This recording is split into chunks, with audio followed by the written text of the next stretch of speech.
Hello everyone, today we talk about medieval Northumbria, so a relatively deep dive into Anglian history in one of also the most sort of autonomous regions of the Anglo-Saxon England as it was taking shape in the centuries of, in fact, the so-called Heptarchy. We covered here, I think, all seven. The main, there were many other sort of petty kingdoms aside from the bigger ones we miss at this point, given that Northumbria is covered, at least in these introductions, only Wessex and Sussex, so we maintained the bigger deal, at least for as far as Wessex is concerned, for the last. You know how peculiar Northumbrian history is.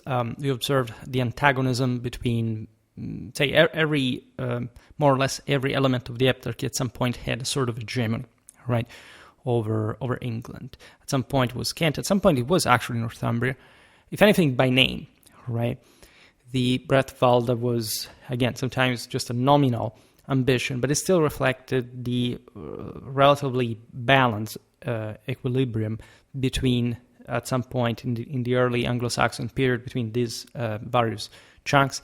Then you have Mercia that hegemonizes a great part of Britain for a long time, and then eventually the Saxons emerge. And Northumbria, acting essentially as a sort of sabotager of the broader English unification, with in some ways actually an important, let's say, level of Christianization at some point. At least there are some very specific figures, and including saints, that will rule the land.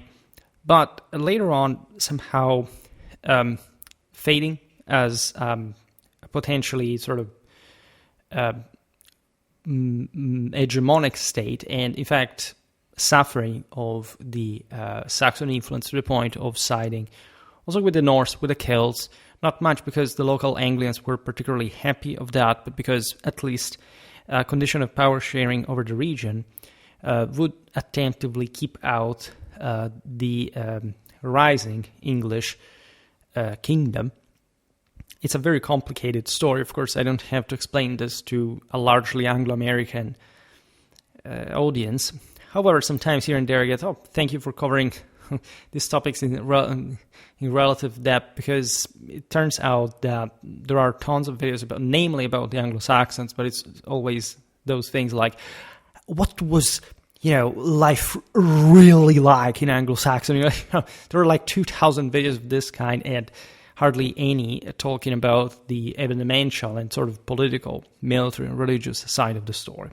All right, you know that on Schwerpunkt we take that at heart, and so for our historical regional series, completing at least the Anglo-Saxon Heptarchy, and then also delving in some of the smaller powers here, from which, in fact, even these bigger ones were created. Think about Deira here for Northumbria and others, let's say, had a great relevance. The term Northumbria originates from the Old English Northumbria, which translates to the people or region north of the Humber, right? Therefore distinguishing it from the populations south of the Humber River estuary. Initially, the area that would become Northumbria consisted of two separate kingdoms. As we were just saying, Deira in the southern part, that was the more powerful, and Bernicia in the northern part. The Anglians were at some point also to control parts of today's Scotland. And in fact, of course, the lowland were always very sort of anglicized rather than also later Normanized. That's important, as we will see now, also as far as the relations with the Celts of Ireland, the Norse of Scandinavia as well, and this ever more sort of fractal and loose north politically wise. Rivalries during the early 7th century led to the assassination of Deira's final king in 651, after which Bernician rulers unified Northumbria. Consider, obviously, that this was a good century after the, at least, major Anglo-Saxon settlement in Britain. What is interesting is that this territory unifies relatively early, as much as it is extended, but you don't have to be fooled, because indeed, while being there some important power, still there was actually less population density. There was sort of broader, less resources, and it happens like in other times in history. Just think about, I don't know, the Romano-Germanic kingdoms in general, their extent, enormous, right? In the heart of later medieval civilization, like there would be smaller polities were, however, much more powerful, right? Because at this point, the system is exhausted at large, and the Anglo-Saxons managed to seize control of different territories, also repopulating some, keeping away the Celts, for example, from the fringe, and actually lording on them in part, and are starting to reconstruct from what was essentially the Romano-Brittonic past as well. In 633, King Edwin of Northumbria was defeated and killed by Hadvalon ap Cadfan of Gwynedd and Penda of Mercia at the Battle of Atfield Chase, leading to the temporary division of Northumbria into Bernicia under Eanfrith and Deira under Osric. These clashes, of course, reflect the aforementioned instability. Remember that this is the far north, so in many ways it's a less civilized land, especially than the southeast. The Celts, as you understand here, meddle into, like, even from Wales, that was, however, mostly dependent from Mercia, that was the promoter of these clashes with the Northumbrian North. And at this point, these were the majorly contentious power as far as the breadth battle was concerned.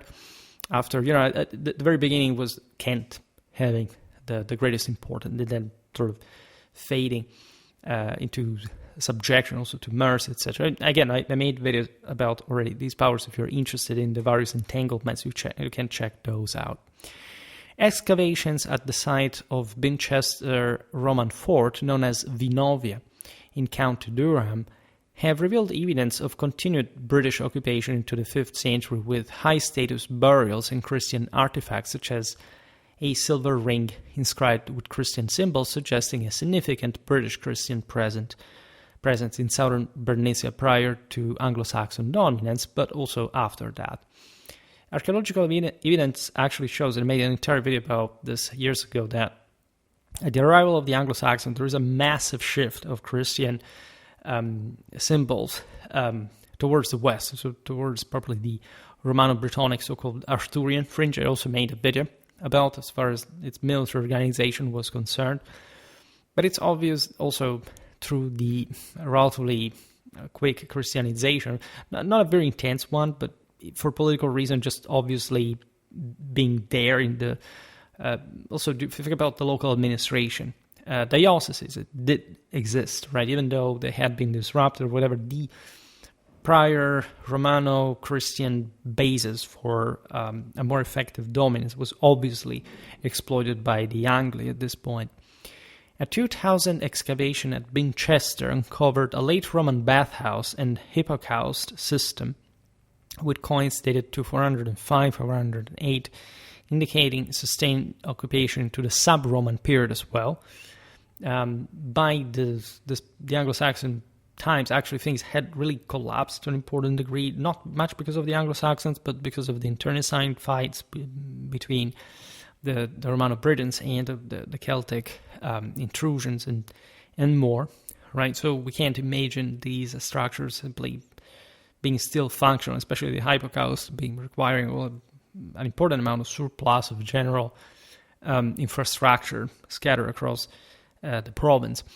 However, we can imagine, of course, the Angli in this settling and seizing pretty much the same places, mostly fortifying them for reasons of territorial control and general sort of encapsulation capacity, also as far as probably strategic projection was concerned. And we do know that they launched, in fact, raids pretty far and wide against the Celts as well. At its greatest extent, Northumbria spanned from the Humber, the Peak District, and the River Mersey in the south to the Firth of Forth in the north. It was a powerful kingdom. Its status as an independent realm, especially ending only in the mid-10th century when the Danes conquered Deira, right? So that had kept being the most developed heartland of Northumbria.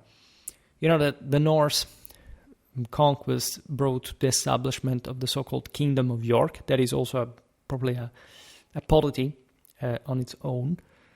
That came, as we were saying before, at the detriment of the Angles of Northumbria, but at the same time reflecting the acceptation, as long as the Danes ruled there, of the current situation, especially in an anti-Saxon direction. All right.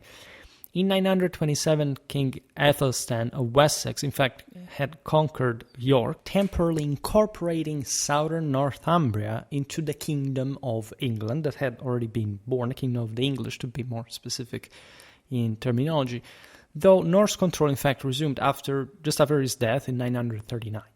In other words, the Northumbrians, because there had been a quite complicated back and forth of, again, campaigns aiming mostly at disrupting.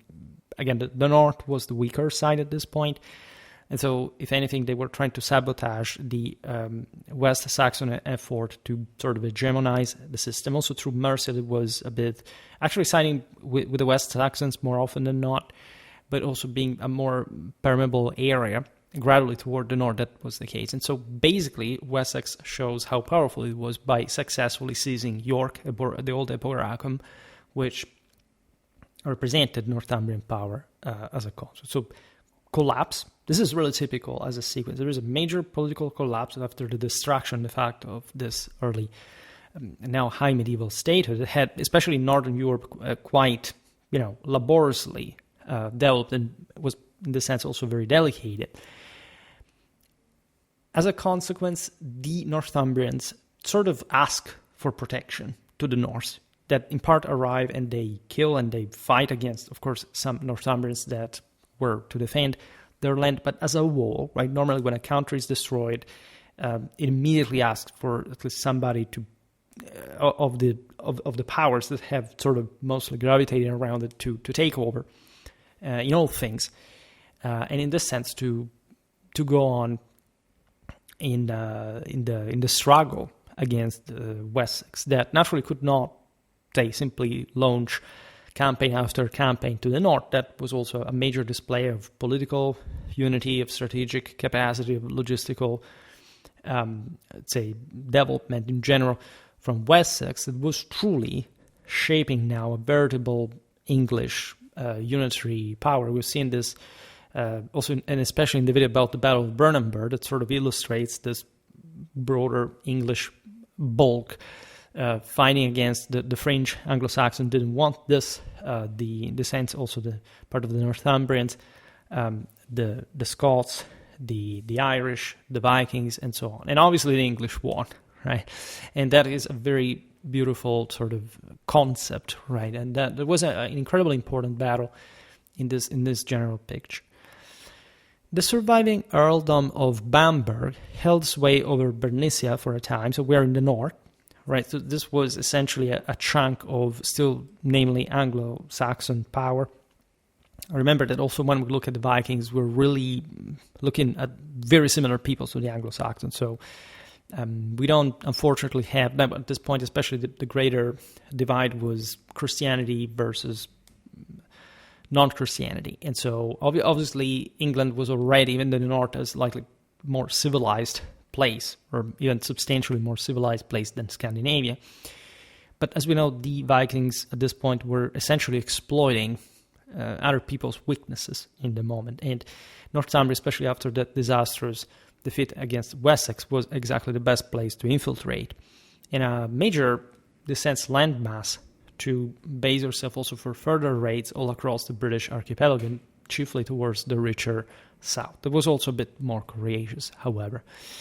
The region north of the Tweed was eventually absorbed into the medieval Kingdom of Scotland that will manage from the Celtic north to simply consolidate this crippling on Northumbria, part of those lands that have been, in fact, Anglo-Saxon, but essentially remain, in part at least, Anglo-Saxon, even within, let's say, a broader, let's call it Scottish unity. I made a video about medieval Scotland and explaining how even more gradually this came to be properly a polity in the Middle Ages.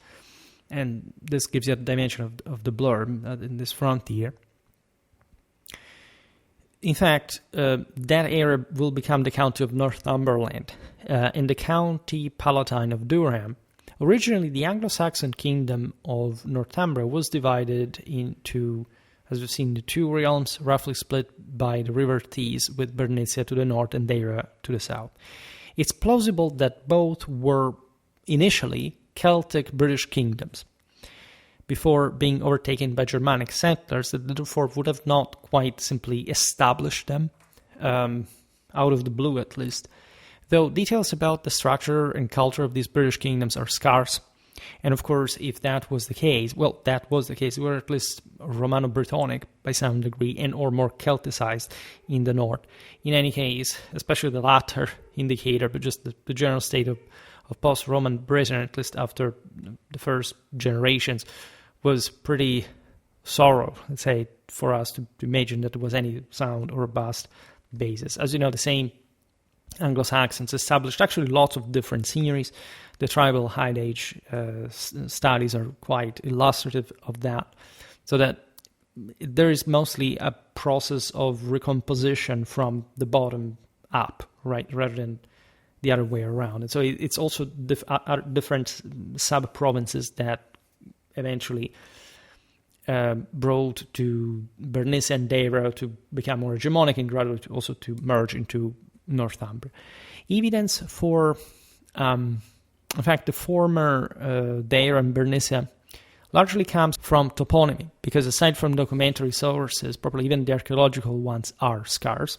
Remember, always archaeology is dramatically overrated at every level, and also for political ideological reasons. Bernicia and Deira likely do have British roots, indicating that some British place names endured following the Anglo-Saxon migrations to Northumbria. The place named Din Gwairoi, associated with Bamber, is recorded in the Welsh Historia Brittonum, for example, as a British stronghold captured by Ida in 547. Archaeological findings further support the British origins of these regions. It's also obvious, it's not like the Anglo-Saxons were necessarily, let's say, demographically majoritary. They would have, if anything, lorded over the local population, gradually sort of hegemonizing from a cultural point of view, that given that they were in command. I mean, this happened with countries with sort of a much smaller proportion of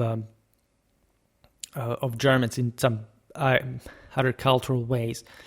It's true that in Britain, indeed, as the linguistic outcome shows, that, of course, the Anglo-Saxons would become hegemonic even at a deeper level, indicating a greater demographic impact, but definitely installing themselves in the pre-existing settlements. The fact that we do not know much about those does not mean, of course, this was not otherwise the normal dynamic. In southern Bernicia, within the Cheviot Hills, a hill fort at Yevering Bell reveals its importance as a hub for both British and later Anglo-Saxon communities. You understand here how fortified the situation, generally speaking, is. Post-Roman Britain was quite thrown into turmoil and sort of militarized in the process. Dating back to the Iron Age around the 1st century, the Yevering Bell fort shows evidence of Roman occupation, probably from earlier times, because that's also the point of the story. These regions still had a Roman infrastructure, and timber structures predating Germanic settlement, obviously pointing to a Romano-Brittonic or Celtic interludium. A 2014 geophysical survey at the same location uncovered a previously unknown Iron Age enclosure measuring approximately 200 meters in diameter, with evidence of round houses, agricultural activity confirming its role as a major settlement before the Anglo-Saxons arrived.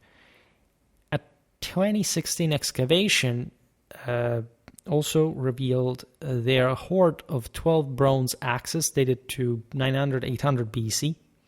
That, of course, indicates, if anything, a continuous settlement from the late Bronze Age into the Iron Age. So things would have not really necessarily maintaining a royal palace there. In 627, Edwin's palace at Yvering hosted the baptism of his court by Bishop Paulinus, marking the formal Christianization of Northumbria.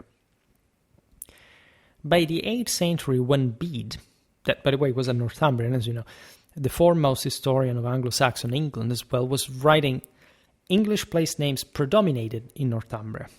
Right, we're in later times, naturally, reflecting the dominance of Anglo-Saxon elite culture by that point. Bede's own monastery at Yarrow, established in 681, housed a scriptorium that produced the Codex Amiatinus, a famous complete Latin Bible sent to Rome in 716, demonstrating Northumbria's advanced ecclesiastical scholarship, as well as even its connections with continental Europe. Right, made multiple videos about the evangelization of the Anglo-Saxons, and again, it's not simply like, yes, I mean, with Kent, yeah, that was the first Christianized era and so on, but you don't have necessarily to think, since Northumbria was more distant, at least the formal Christianization and other political struggles connected with this formal conversion was necessary later, out of that distance. I mean, the same Celts, the same Scots had converted to Christianity earlier than the Anglo-Saxons, and would largely Christianize them, aside from the Roman mission, albeit, as you know, first of all, but their own way. And yes, you can imagine in this, especially northern parts of Britain, in a more imperfect fashion today. I mean, even within the same Celtic world. But if anything, I don't have a specific playlist about that, but there is an evangelization of Europe one and an Anglo-Saxon one, so you can find easily all you need. There is also a lot about the Celts, Scottish, Irish history, and more. In 674, the monastery of Monk Wearmouth was founded by Benedict Biscop, who introduced Roman-style stone architecture and glass-making to Northumbria.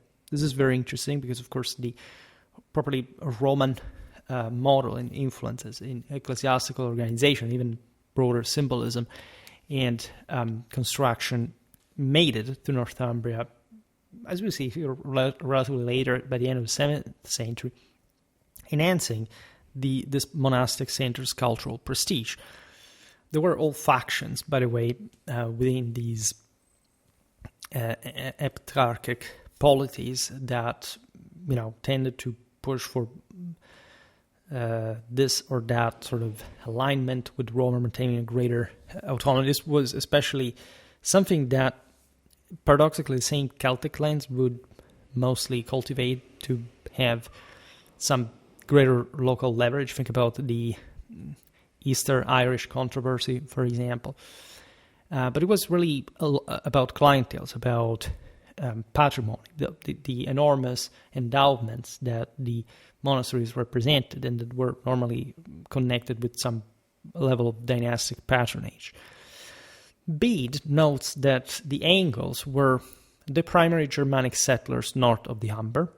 Right, we know pretty well. I mean, the Angles basically were in the north, the Saxons in the south, the Utes basically in between, achieving political prominence during this period. Although some British natives may have integrated into Northumbria's political framework, sources like Bede's Ecclesiastical History of the English People depict strained relations between the Northumbrians and the British.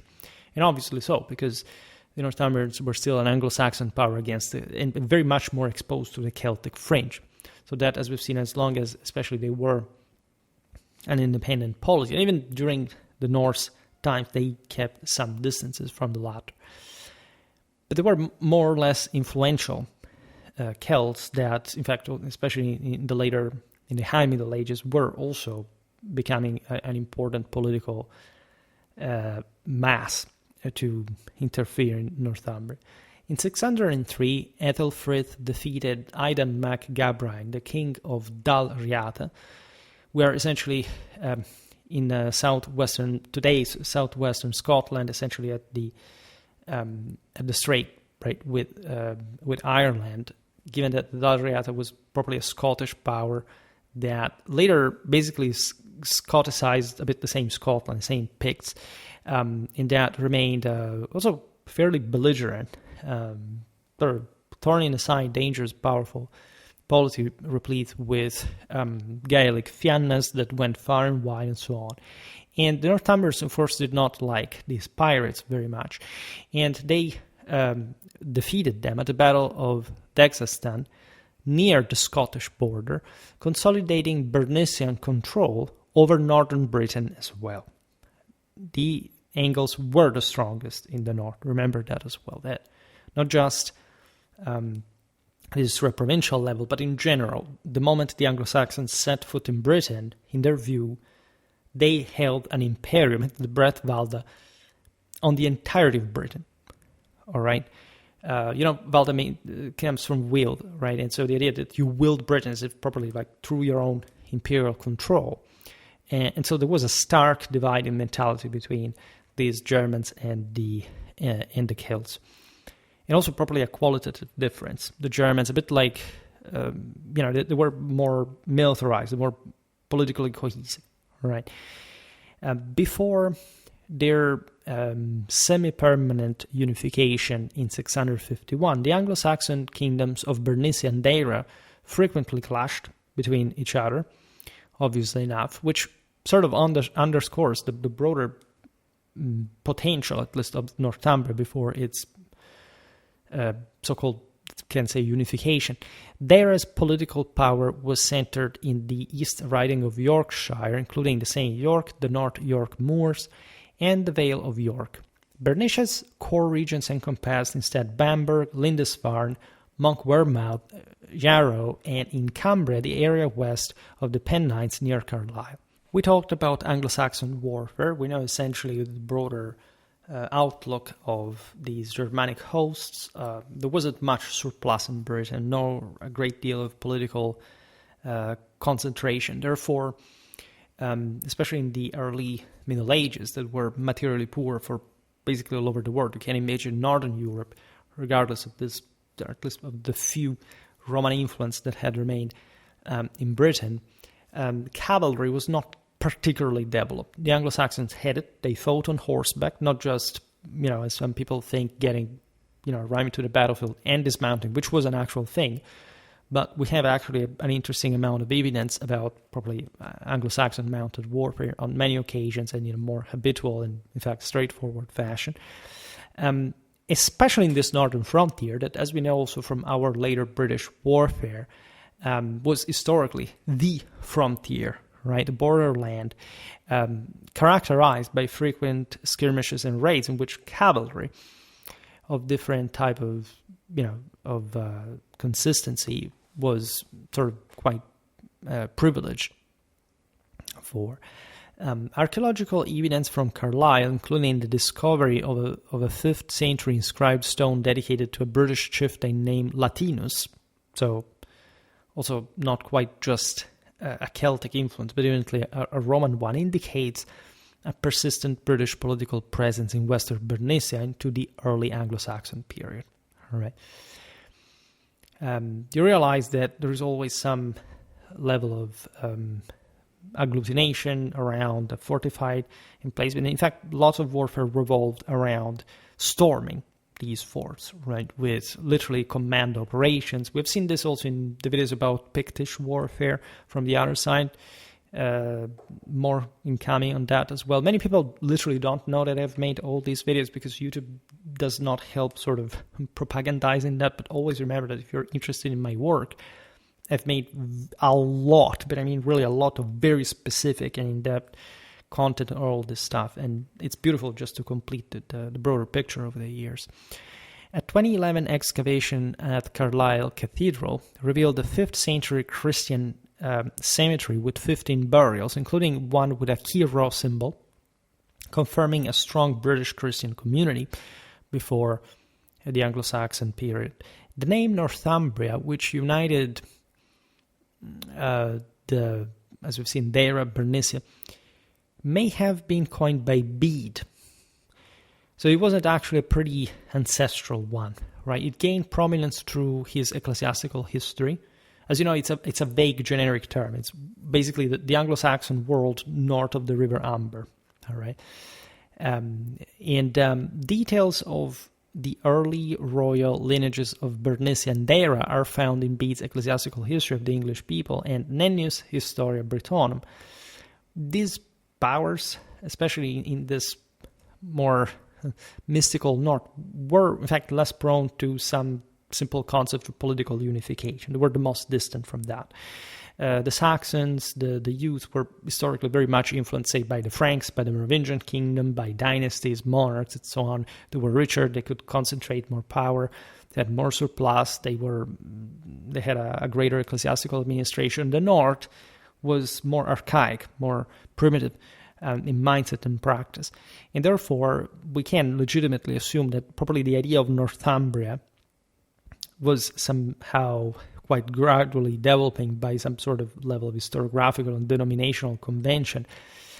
Ultimately, this northern frontier, as we've seen, collapse and remaining essentially backward, like always, again, relevant, especially in the earlier period, but not destined to simply flourish and or to remain consistent polity in the later eras. Nennius records that the Bernician royal line began with the aforementioned Ida, son of Iaupa, who ruled for 12 years, starting in 547, and annexed Bamberg to Bernicia. We can only imagine the echoes of these Anglian war bands besieging, storming his various centers, entrenching themselves in them, establishing seigneuries, and more. In 559, Ida's son Glappa succeeded him as king of Bernicia, maintaining control over Bamberg and expanding south toward the river Tyne. In Nennius' account of Deira's genealogy, a king named Soemil is noted as the first to separate Bernicia and Deira, possibly by seizing the latter from the native British, Romano-British, though the timing of this event is uncertain. Soemil's separation of Deira is dated tentatively to the early 6th century based on genealogical records in the Harlane manuscript 3859. The earliest Deiran king mentioned in Bede's historical, the Historia Ecclesiastica Gentis Anglorum, is Ella, father of Edwin, the first Christian king of Northumbria, as we have seen. When Ella died in 588, his son Edwin was aged about 4 and exiled to protect him from Bernician aggression, revealing naturally the relative instability of these polities. If the heir to the throne, or the nominal ruler at this point, was a minor, also other sort of things in the picture would have sort of played quite shady deals with one another. The Bernician king Ethelfrith, Ida's grandson, was the first to unite Bernicia and Deira under a single rule. In 604, Ethelfrith captured Deira after defeating its forces at Catterick, killing its king Ethelric. These clashes, of course, were very much ideally heroic duels between champions, between these followers of men. Naturally, clashes were not particularly large. We can imagine, some hundred, at most a few thousand warriors, but still for those times and places, it was a big deal. Ethelfrith banished Edwin of Deira to the court of King Redwald of East Anglia, down the eastern coast of Britain, to secure both kingdoms. But Edwin returned around 616 with Redwald's support to conquer Northumbria. All right, these were all Anglian games, as you understand. The connections between these subdivisions of the broader Anglo-Saxons was sort of. It's also interesting that eventually the term would be English and not Saxon to a degree, but naturally it was rather, in fact, the latter holding sway at the end of the day. Imagine also a lot of coastal warfare. We've seen it, especially for East Anglia, and there was probably a very similarly maritime mentality with the later Vikings. We've seen it in the videos about, for example, Needham ship, probably the older. Even in Tacitus' Germania, we probably understand the Angli being literally stemming from the sea, right, from those islets south of the Jutland and the Baltic Sea, so having an early proclivity to rule the waves, so to say. In 616, Edwin defeated Ethelfrid at the Battle of the River Idle, killing him and his son Regnier, securing Northumbria for Deira. Ruling from approximately 616 to 633, Edwin was one of the last Deiran kings to govern all of Northumbria. Edwin's conversion to Christianity in 627, prompted by his marriage to the Kentish princess Ethelbert, was accompanied by the baptism of his court at a wooden church in York, as recorded in a letter from Pope Boniface V, preserved in Bede's Ecclesiastical History. This is relevant because, of course, the objective of a ruler trying to stabilize the entire system at this point, also in a moment in which other Anglo-Saxon kingdoms were now founding a stable ecclesiastical administration, etc., aims at, in fact, fostering a greater power concentration, if anything, being able to cope with them. This would trigger malaise, but obviously it happens, like in this case, at the end of brutal wars where, in fact, the other contenders were probably killed, their offspring massacred as well, and therefore allowing for this broader recompaction, as difficult as it still was. In 625, Pope Boniface V sent a letter to Ethelbert urging her to convert Edwin, accompanied by gifts, including a silver mirror and an ivory comb. Women had always had this important role in the evangelization of many peoples. We've seen this was the same for the King of Kent back in the day with a Merovingian connection, famously enough. This is true, I don't know, for the Aryan Longobards, at least, of Authry, Agilulf with the Bavarian princess Theodolinda. And the Pope was always in between this, at least as far as, these princesses were already Roman Catholic. They obviously, with their international marriages, had a very specific diplomatic role as far as evangelization was concerned. They were the pawns of that broader civilizational push. Oswald's brother Oswiu eventually succeeded Edwin, despite Deira's initial efforts to secede. In 642, Oswald was famously killed by Penda of Mercia at the Battle of Maserfield near Oswestry, leading to temporary division of Northumbria. This is quite important because let's say in this period that there was indeed a religious connection to this, and indeed Oswald, as you know, later canonized, was obviously this already Christian Northumbrian house, of course, fighting against some sort of pre-Christian opposition. That's how it happens normally in the Anglo-Saxon kingdoms, also in other places. There is the first, especially in England, really the first king who converts is either killed or at least at his death. There is a pre-Christian faction that sort of, takes temporarily power, but gets defeated, and the next king is Christian, and the country remains Christian for good, right? That's basically the mechanism. In Northumbria, there is a bit more of a fluidity. You understand here it's also relatively late. Yes, the last sort of regurgitations of pre-Christian opposition happened in the mid-7th century, but also for the rest of Europe. They don't really, especially the southernmost you go in Europe, the more nominal the sense, and it's not even between pre-Christians or Christians, it's between Catholics and Arians, right? In England, it would, especially in Northumbria, it would be something more straightforwardly paganistic in a sense. On these battlefields, you find crows, fibulae, for example, together with crucifixes, mixed, right, used by the same leaders in this way. In fact, imagine St. Oswald, again, the, say, more adulterated figure a modern concept of Christian saint, but the reason why these figures were canonized later is, St. Olaf, like in all these contexts, they were actually brutally militarized, and Oswald would be a ruler, a leader, a fighter, a commander, is indeed also connected with the traditional notion of sanctity, obviously in that transfiguring and royally sacred sense of leadership, right? And that's a topic that we have, especially for the Anglo-Saxons, for the Celts, look at a bit more in depth, because there are peoples that arrive slightly later to certain things, and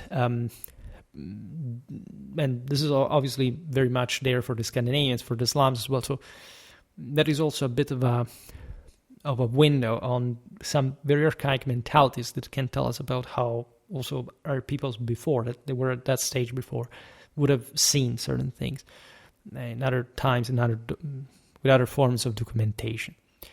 The last independent Dairan king, Oswine, was killed by Oswiu in 651, solidifying Northumbria under Bernician control. So you understand, it's not even just the south that is more developed than the north. Everything is more floating in the north, because simply there is less of a straightforward center since the beginning.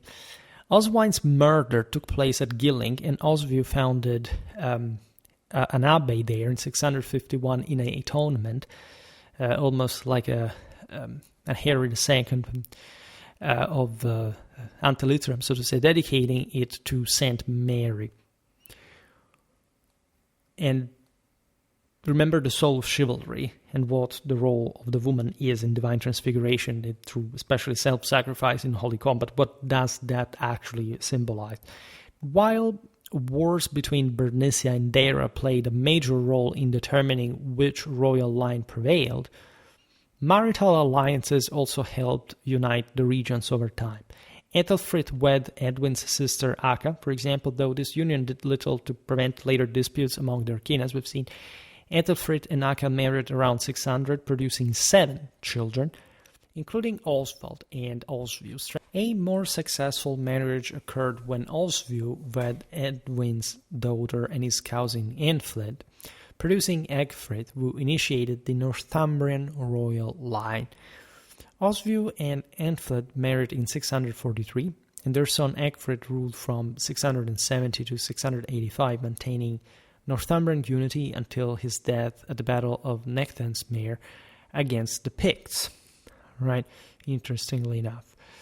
I made a video properly about Pictish tactics. They're very interesting because they were more mobile than the Anglo-Saxon ones, right? They, at least apparently, at least obviously the Anglo-Saxons were heavier, whereas the Celts were lighter, but they also had, generally speaking, a sort of, they were similar, especially in northern Britain, to their opponents. They had some, of course, heavy infantry in the center, but also some skirmishers on the wings. There was some interesting combination, crossbows, etc. We don't have probably to underestimate even the local warfare more than much. There is some interesting Roman legacy as well that I partially discussed also in the video about Arthurian warfare. The Celtic connection was also important here. In fact, Oswiu's relationship with an Irish woman named Fina resulted in Alfred, whom Bede, in his Life and Miracles of St. Cuthbert, deemed illegitimate and unfit to rule.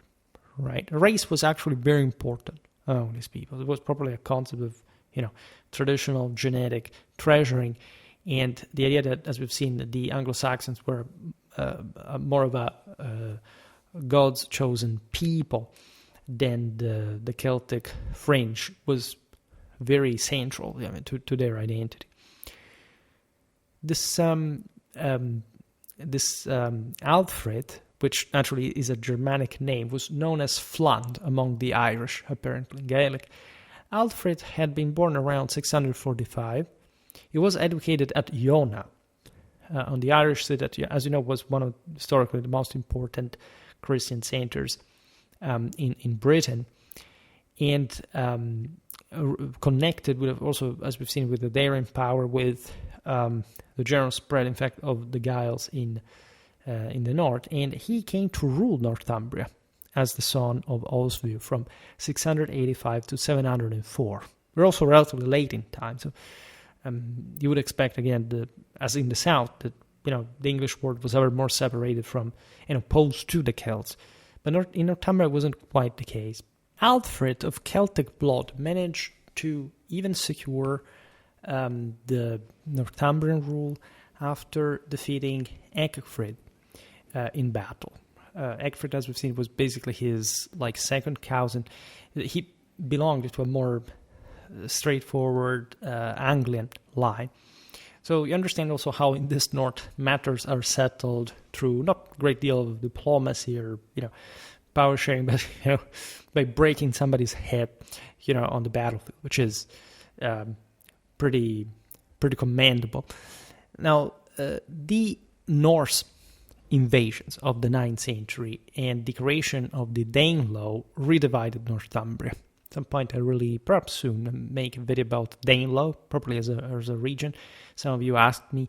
And as we explained, this was, first of all, starting before Northumbria would effectively collapse in a broader sense. But, of course, it wasn't very helpful. And the previous divisions within this broader territory increased as the Vikings were swarming across the land. While primarily recorded in southern England, the Anglo-Saxon chronicles, particularly the D and E recensions, offer insights into Northumbria's encounters with the Norse in the late 8th and early 9th centuries. As you know, Northumbria is probably the theater of the first, at least recorded and sort of also symbologically important Viking raid, attacking the monastery of Lindisfarne in 793. All right, Lindisfarne being also as a broader center, a relevant Deiran settlement on the North Sea. On June the 8th, 793, Norwegian Vikings looted Lindisfarne, killing or enslaving monks and stealing treasures, including a silver reliquary. The Lindisfarne Gospels, produced around 715-720 at the Lindisfarne Monastery, contain marginal annotations in Old English added in the 10th century, providing the earliest known translations of the Gospels into English language, underscoring Northumbria's cultural resilience despite Viking disruptions. You understand the difference, the substantial divide existing already between the Anglians, that had remained a bit more sort of primitive compared to the younger Anglo-Saxons, and still these Scandinavian invaders. In 950, a priest named Aldred added Old English glosses to the Lindisfarne Gospels at Chester Street, creating the earliest surviving English translation of the Gospel of John in particular. Following the initial blow on Lindisfarne, raids in Northumbria were intermittent through the early 9th century. We probably have lost lots of records that were written at the time all across England in the same Northumbria, documenting such attacks. All right. We'll talk more about Viking history, especially this earlier one, because it's a bit the most obscure, right? The less sort of comprehensively documented and sort of traceable. But as early as 794, Vikings, for example, attacked Yarrow, I don't know how to pronounce that, burning parts of the monastery, though the monks repelled the raiders with minimal losses. It tells you, of course, at this age how also small the parties were. Very different story when, in 865, the Great Heathen army arrived in East Anglia, launching a prolonged conquest campaign. Right, this is the period in which the Norse have basically become a bit too wary of the Western Frankish defenses, and they pass to Britain, probably staying there also during the cold season, entrenching themselves in different locations, especially on the coast, on the riverways, from which they would launch further raids in the good season, warm season. In 866-67, the Great Heathen army reached and attacked York, twice, by the way, within a year. On November the 1st, 866, the Great Heathen army, led by Ivar the Boneless, captured York, exploiting Northumbrian internal divisions. Last winter I made a video about the leaders of the Viking era, so if you're interested in Ivar the Boneless, aside from the despicable TV series Vikings, I talk extensively about him. And we'll sure again come back a bit more on Viking history because it's about time. Northumbria is a great connection. After the first assault, the Norse moved further north, interestingly enough, giving kings Elle and Osbert a chance to reclaim the city. This is important because this is not yet the beginning of the Kingdom of York, right? And the Vikings understand eventually they can't keep the center. What is interesting, naturally, is that York wasn't like, I don't know, a major capital, whatever, that by seizing, this was not Paris, right? So, obviously enough, Northumbria as a whole could not be simply seized and controlled by Vikings. And they contented themselves with the loot. Later, they would also expand into something bigger. The recensions of the Anglo-Saxon Chronicle indicates that Northumbria's vulnerability stemmed from internal strife, as always, right, political division being deleterious, militarily speaking, with the Northumbrians ousting Osbert in favor of Elle. However, this being all tied into Norse politics, meaning that the latter knew very well what was going on, and there was surely some sort of invitation from some faction. This is always the case. It's not like even in Northumbria, the Vikings hold this great sway, right? They're admittedly vulnerable area. They're getting destabilized because of this. They show sort of there is hardly some greater cohesion like in the south to withstand the Viking onslaught in a more concerted fashion. In fact, for this very reason, the Vikings were more interested in the south than in the north. This was just an important center that they decided to loot, among others. In 866, Osbert was deposed by a faction supporting Elle, likely due to disputes over succession following the death of King Osbert's brother Ethelred in 862. In the second raid, the Vikings killed both kings and retook York. The internal feuds of 866 had brought Osbert's deposition by a faction supporting Elle, likely due to, again, the issues of succession following the death of King Osbert's brother Ethelred in 862. In the second raid, the Vikings killed both kings and retook York, by the way. So they sort of facilitated perhaps the process for somebody. As you understand, it's a pretty drastic and brutal situation anyway. Political entanglements do not mean that Vikings are simply there for vacations or they're going to treat the Anglo-Saxons with tenderness and care. On March the 21st, 867, Ellen Osbert probably killed in combat, and in fact they were themselves opposing but jointly the Norse assault. The Vikings at that point install Ecgbert I as a puppet king, however, mirroring the necessity of the same Norse to stabilize Northumbria under a specifically Anglian ruler. After King Alfred the Great regained control of southern England, you know that Alfred made an enormous effort to properly reform the Saxon army, to strengthen the coastal defenses, especially with the various boroughs historically devoting themselves to not just the defense of the towns, but also providing with probably a naval levy in exchange for essentially the military service in the army. We'll talk more about that period, because we never really talked about Alfred the Great too much. That was, if anything, the Norse biggest problem. And Norse settlers, therefore, preferred to establish themselves in the Anglian side of Britain, the Danelaw on the North Sea, in the Midlands, East Anglia, and southern Northumbria. In Northumbria, they formed the Kingdom of York, with boundaries roughly spanning the River Tees to the Humber, mirroring Deira's extent. In 876, Halfdan Ragnarsson divided Yorkshire lands among his followers, formalizing Danish control over Deira.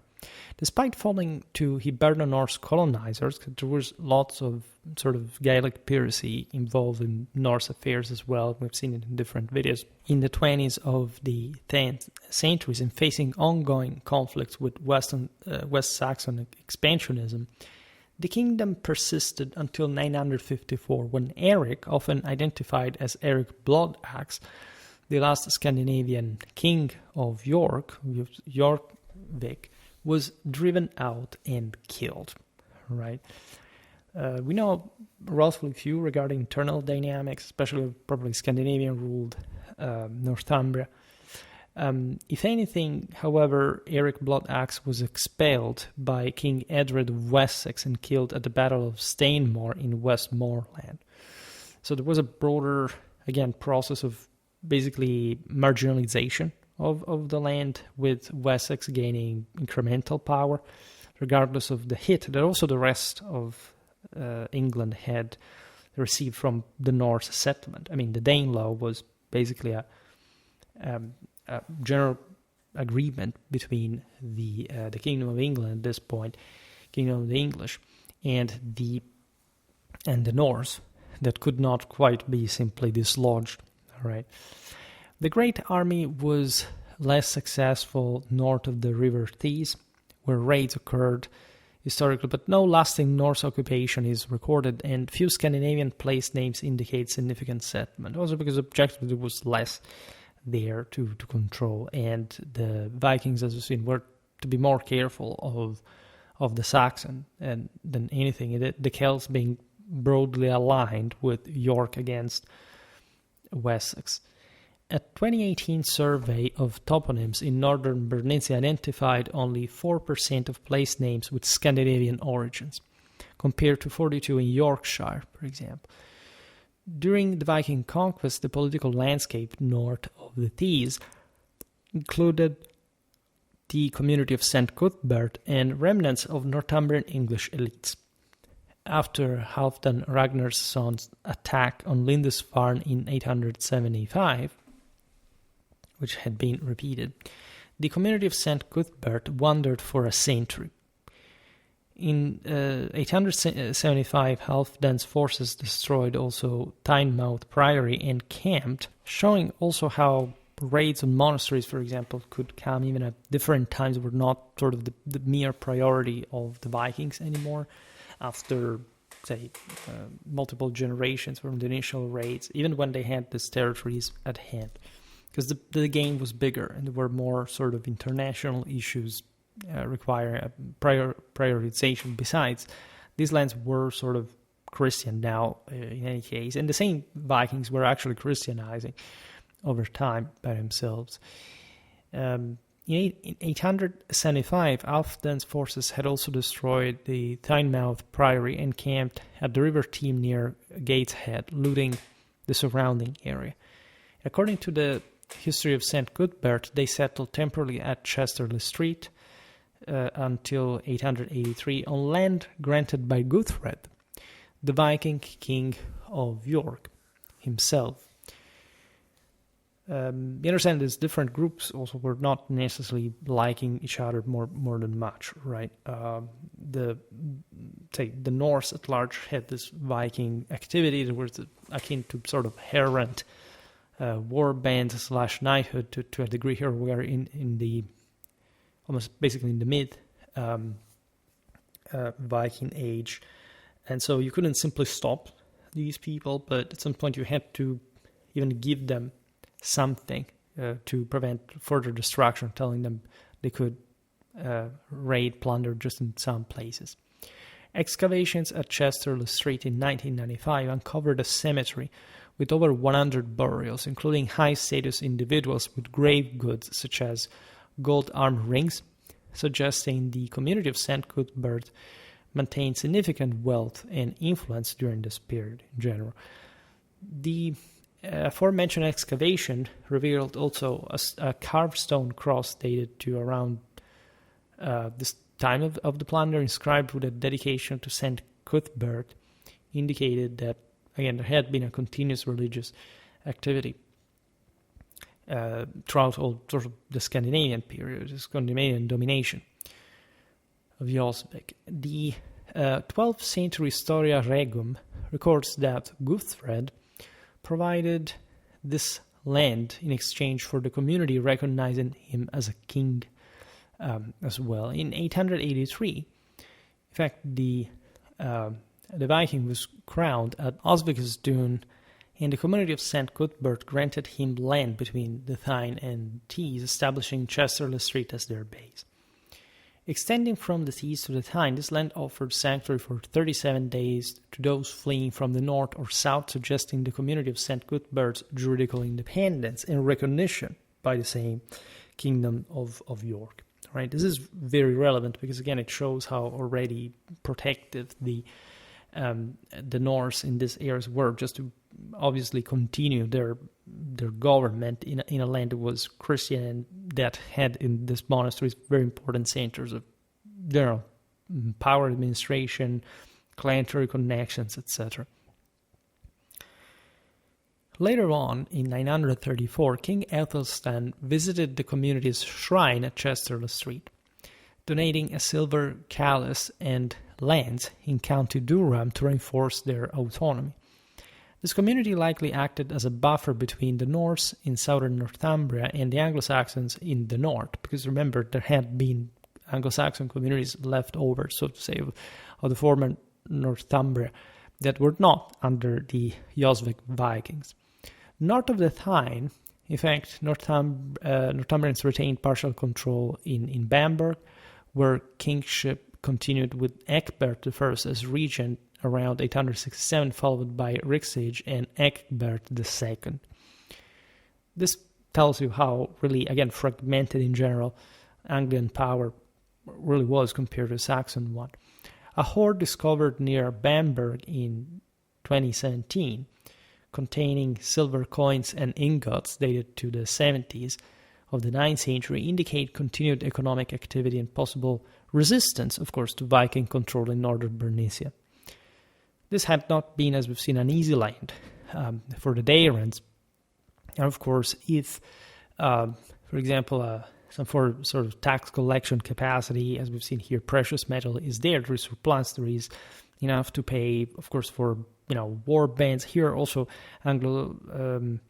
Anglo-Saxon at this point, Anglo-Danish already tendential, even in this namely Anglo-Saxon lands had been gradually changing. Right, Vikings would have been used as mercenaries, also by the Anglo-Saxons against other Vikings. The general profile of the Anglo-Saxon army would head towards a greater professionalization of a narrower basis of the fighters that would essentially evolve into some kind of private elite. This is especially mirrored by the Huscarls, the model that will fundamentally enter, as you know, the Anglo-Danish system, even though they were similar to the previous Anglo-Danish chosen troops to a degree. I made a video about the chivalric essence of the Anglo-Saxon thanes and soldiery in general. And that's the point. Right? At this point, in general, also civilization has a bit improved, even in this far north. And so properly society has changed. This is not like, can't say probably a free-for-all like in the early Anglo-Saxon period in terms of settlement and control. However, there is more order, right? There are more specific chiefs, and especially also the Vikings, especially in the north, sort of paradoxically boost through the methods of still some greater form of political and military compaction, at least in some areas. Or at least they reflected the need of some more professional soldier to counter them. You understand also that distance here is pretty close, geographically speaking, so imagine the state of the frontier. Northumbria had never been a peaceful place, but naturally the Viking invasions did not help. The 2017 Bamberg hoard included 48 silver seats minted under Alle and Osbert, suggesting local minting persisted also in the Viking period. Why not, by the way? 12th century, this is true also for later Anglo-Danish and probably Scandinavian rulers of England. 12th century historian Simeon of Durham describes Ecgbert I as a Norse client king. Interestingly enough, in 872 the Northumbrians rebelled, however, replacing him with Rigsig, if however you want to pronounce it. In 872, the Northumbrian noblemen at York had in fact expelled this ruler who had fled to Mercia, and installed Rigsig, who ruled until 876. We don't even have to think this in necessarily an anti-Viking fashion, rather one of, again, more or less greater compliance with, say, the Saxons and similar tensions. The A and E recensions of the Anglo-Saxon Chronicle note that Alfden controlled Deira and led a raiding party north of the Tyne in 874 to impose his rule on Bernicia. But after his death around 877, the Norse struggled to maintain control in this area. Alfden was killed at the Battle of Strangford Lough in Ireland while attempting to reclaim Dublin from rival Norse factions. Right? I'll talk about the Berner Norse better in other videos. As you know, Dublin as basically what would in fact further become out of this sort of further consolidation of Irish coastal centers by the Viking reinforce a Norse kingdom on its own. It would have, in fact, very strong connections with York and Scandinavia in general. So this was a kind of the axis that eventually took up arms against the Saxons in more concerted fashion, eventually failing. All right.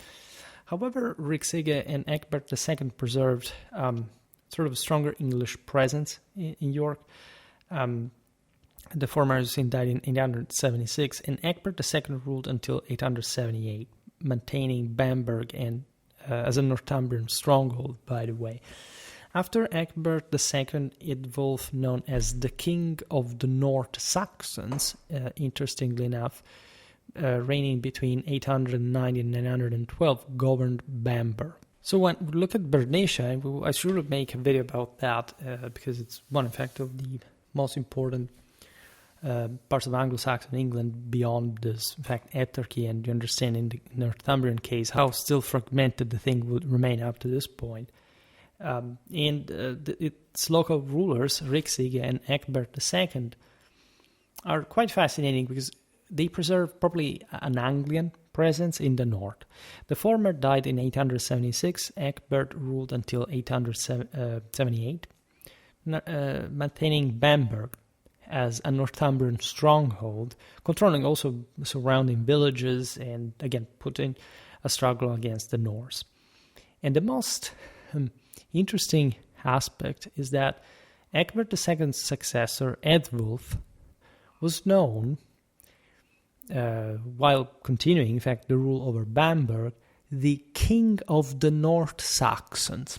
It's a beautiful definition. He reigned between 809 and 912, by the way. It's not even a short reign considering the circumstances. And so there is literally like probably a North Saxon dimension in Britain, as evidently there was now this Norse power sandwich between, in fact, this last Saxons of the north, in turn sandwiched between the Norse and the Celts in the north, and in the Saxon south, the Anglo-Saxon south. Anglo-Danish also becoming overall by just cultural osmosis as well.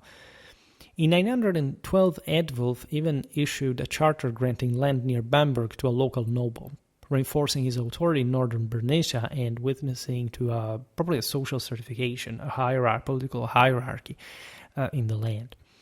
Following Eadwulf's death, control passed to earls, however, who may have been kinsmen or direct descendants of the Northumbrian royal house. Let's consider that they were all more or less married into one another, at least in the higher spheres. Unfortunately, documentation is what it is. So Bernicia remains for a while this last sort of, in fact, North Saxon avampost, and in 913, Eadwulf's son Eldred allied with Constantine II of Scotland, defeating the Norse leader Ragnald at the Battle of Corbridge, preventing Viking expansion again north of the Tyne. this is very interesting because in general, like you understand that the Northumbrian legacy historically remained, right? And that, in fact, would continue until, 1066 in a broader concept. In fact, aside from this Bernician territory that was later absorbed properly by Scotland, it's not like Northumbria, of course, disappeared in later Anglo-Danish history. It was there, it was an historical era, etc. But the kingdom, as it had been known, first of all, like in 954, the Vikings, as we've seen, stopped ruling this place. And let's say up to 1066, Northumbria remained, right, but not as an independent Anglo-Saxon kingdom. It functioned as essentially as an earldom within the unified kingdom of England. The unified kingdom of England, ruled by Anglo-Saxon earls, right, in Northumbria, under the authority of the King of the English, right? So in the later period, Northumbria was not a kingdom anymore. It was rather governed by a series of earls appointed by or subject to the kings of Wessex, England, with no independent overarching rule of its own. Since I'm also starting a series about Harold Hardrada, of course, you know that this is where the Battle of Stamford Bridge was fought. That's where there was a heavy involvement, probably also of the House of Wessex. Think about Tostig in the north, and so this territory was very carefully organized. Today, again, since we talk about the kingdom of Northumbria, if anything, I haven't stressed that enough because there was hardly like a very robust polity per se. It was just like a level of power concentration, as we've seen also over a pretty extended territory that, in that sense, had complicated bit things, especially with, as we've seen, the Celts from a side, also the Vikings later from another. And so this is mostly the general process. And then we can essentially consider the history of Northumbria, of the Northumbrian kingdom, say ending... not even the kingdom really ended, because you see the concept of Rice is pretty much there as in the Germanic Reich. It's just a land that has some power, and that, if anything, later does not have properly as we understand, more like a high medieval unified kingdom with a dynastic succession. But there is a Northumbrian establishment, there is sort of powerful nobility, but by that point the kingdom had also, the land had been exhausted, in fact, and falling just by also general, you can argue, level of backwardness into the hands of the Saxons, and or not entirely, because it's not like these lands will ever simply be controlled. If you look even at, after 1066, think about all the Midland rebellions, and just the Midland, I mean, in a broader sense, you can imagine the far north, how complicated the thing was. So it's rather a process of stratification of power, whereby these different chunks of the former Anglo-Saxon heptarchy gradually end up absorbed in the broader kingdom of England during the High Middle Ages, the later Middle Ages. And that's how basically the entire system is consolidated. And that's why it's fascinating, because it's very slow, very gradual, but you can observe also these moments of collapse, whereby you can say, well, that's the moment in which you can't say that there was a failed state, or that there had never been properly a full state, and all chances were lost to simply reunite and, struggle for independence. This is something that, again, already with the de facto alignment of Wessex and Mercia, had been settled, right? Northumbria did not have the critical mass to prevent the consolidation of that power. With the Vikings, with the Celts, perhaps it could have been destabilized if battles like Brunanburh had been won by that sort of coalition. Things would have gone differently, but in fact it didn't. And we're not here for the what ifs, but rather appreciating history, how it unfolded. It's obvious that Northumbria would maintain a particular type of sort of ancestral Anglian vibe. We've seen it in our videos about medieval English warfare, that sense, for example, of scarcer surplus, less feudalized, less advanced, we can argue Saxonized dimension will bring to some more archaic military traditions, less infantry, less cavalry, just out of, again, a scarcity of resources. I have people still writing me saying, but the English armies of the 100 Years' War fought like that because they were imitating the Anglo-Saxon, the Anglo-Danish at Hastings. BS, all right?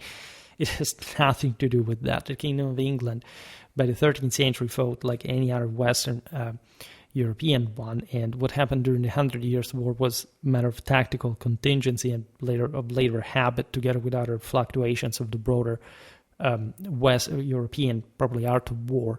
There is no such thing like an infantry continuity since Anglo-Saxon times, preferentially used by the English just because, right? And I will make more videos explaining this, because at some point it's even painful to simply properly witness to this in a deeper historical sense. If anything, people seem to, it's a strange experience on YouTube. It's as if people wanted to imagine history to be however they want, without any evidence, without any logic. It's just, let's show off because this is my way of, writing a long text. This is simply, the proof that this is an interesting thing. It doesn't make any sense, right? Things should be always proved, tested, and if they are interesting, if there is something to that you can point out, okay, but the general topic is also very well known. I mean, if you're still guessing these things, it means that you have no clue of historiography. Like, you don't know that there is properly a basic conventional way to study this stuff and know that what has already been demonstrated, known. And sometimes, in fact, on Schwerpunkt, it seems to me to be so isolated because let's say, by this point, you can't even say that historiography takes very different detours. I mean, we know in the individual sectors pretty well how things are. It's more like people that have no idea that there is this bedrock that can always be expanded, that always has some bias, but not about this such important and macroscopic fundamentals, right? It takes a bit of practice to get into that, and that's the point also for some scholars. But again, you don't just come to invent history. And besides, when I make videos like this, it always feels like you don't talk enough about the thing. Is, of course, like, you can't condensate hundreds of history of Northumbria in, 1 hour and a half, not even. But, we try to some degree to be effective. And excuse me if I have here maybe some technical, I see there is a track towards 20 minutes, something of maybe 30 seconds of silence and or some strange issue. This is a software issue. It was not the microphone. In any case, again, I'm really glad to talk more about Anglo-Saxon history, Anglo-Danish history. We will probably cover Wessex next time, because it's about time. Then we will have not completed the entire picture, but at least with that, we're going to pave the way to. And I'm glad also because, English history, medieval English history is very unitary, right? When you look at some countries in Europe that naturally had a great continuity, a great sort of cultural solidity in a tendentially unitary dimension, you can't quite say that, medieval France exists in the early Middle Ages, right? Whereas you can say that medieval England does exist in the early Middle Ages, and so there's this more primarily unified narrative that, regardless of, as we've seen here, the relative, of